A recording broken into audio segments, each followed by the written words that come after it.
About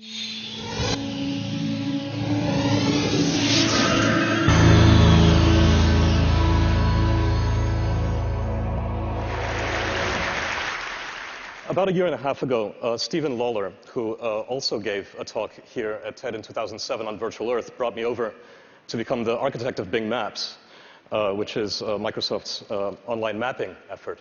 In the past year and a half, we've been very hard at work on redefining the way maps work online. And we really are seeing this in very different terms from the kind of mapping and directions site that one is used to. So the first thing you might notice about the mapping site is just the fluidity of the zooming and the panning, which, if you're familiar at all with Seadragon, that's where it comes from. Mapping is, of course, not just about cartography, it's also about imagery. So as we zoom in beyond a certain level, this resolves into a kind of SimCity-like virtual view at 45 degrees. This can be viewed from any of the cardinal directions to show you the 3D structure of the city, all the facades. Now, we see this space, this three-dimensional environment, as being a canvas on which all sorts of applications can play out. And maps directions are really just one of them. If you click on this, you'll see some of the ones that we've put out just in the past couple of months since we've launched. So, for example, a couple of days after the disaster in Haiti, we had an earthquake map that showed before and after pictures from the sky. This wonderful one, which I don't have time to show you, is taking hyperlocal blogs in real time and mapping those stories, those entries, to the places that are referred to on the blogs. It's wonderful. But I'm going to show you some more candy sort of stuff. So we see the imagery, of course, not stopping at the sky.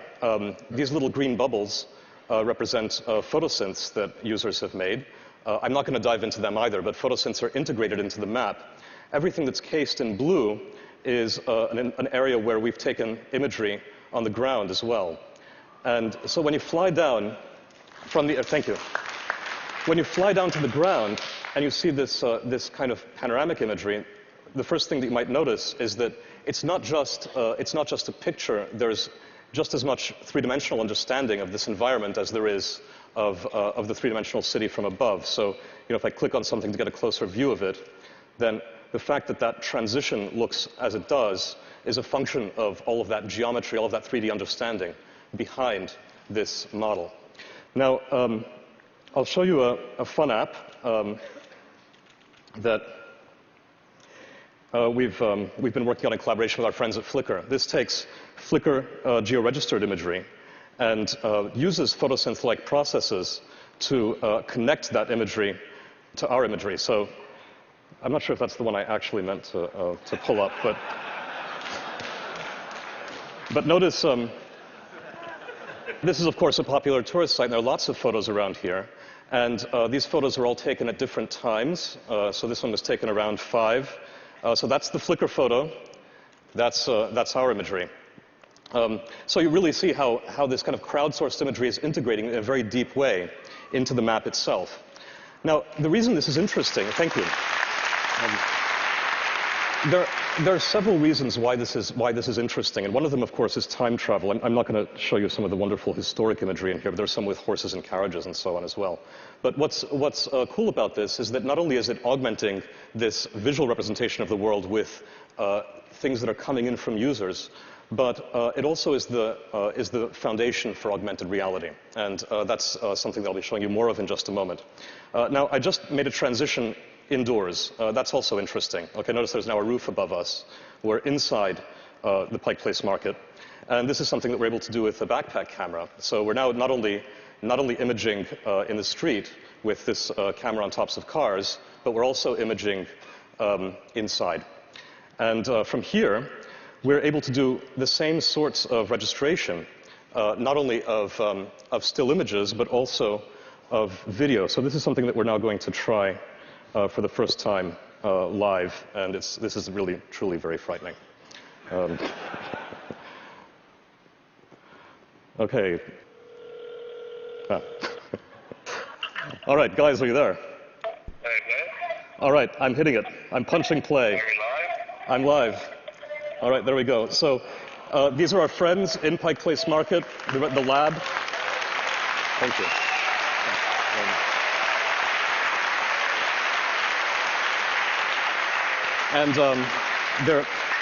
They're broadcasting this live. Okay, George, can you pan? Wait, can you pan back over to the corner market? Because I want to show points of interest.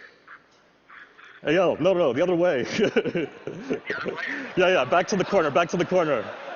I don't want to see you guys yet. Okay. Back to the corner, back to the corner, back to the corner. Okay, never mind. What I wanted to show you is these points of interest over here on top of the image, because what that gives you a sense of is the way, if you're actually on the spot, you can think about this. This is taking a step in addition to augmented reality. What the hell are you guys doing?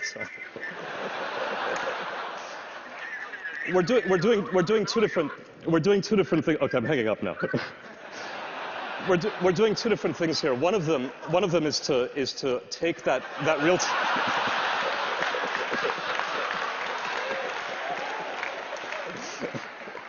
All right, let me just take a moment and thank the team. They've done a fantastic job of pulling this together. All right, I'm going to abandon them now and walk back outside. And while I walk outside, I'll just mention that here we're using this for telepresence, but you can equally well use this on the spot for augmented reality. When you use it on the spot, it means that you're able to bring all of that metadata and information about the world to you.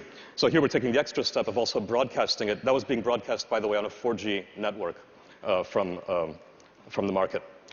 All right, and now there's one last TED Talk that Microsoft has given in the past several years, and that's Curtis Wong, Worldwide Telescope. So we're going to head over to the dumpsters, where it's traditional after a long day at the market to go out for a break and also stare up at the sky. This is the integration of Worldwide Telescope into our maps. This is the current, thank you. This is the current time. If we scrub the time, then we can see how the sky will look at different times, and we can get all of this very detailed information about different times, different dates. Let's move the moon a little higher in the sky, maybe change the date. I would like to kind of zoom in on the moon.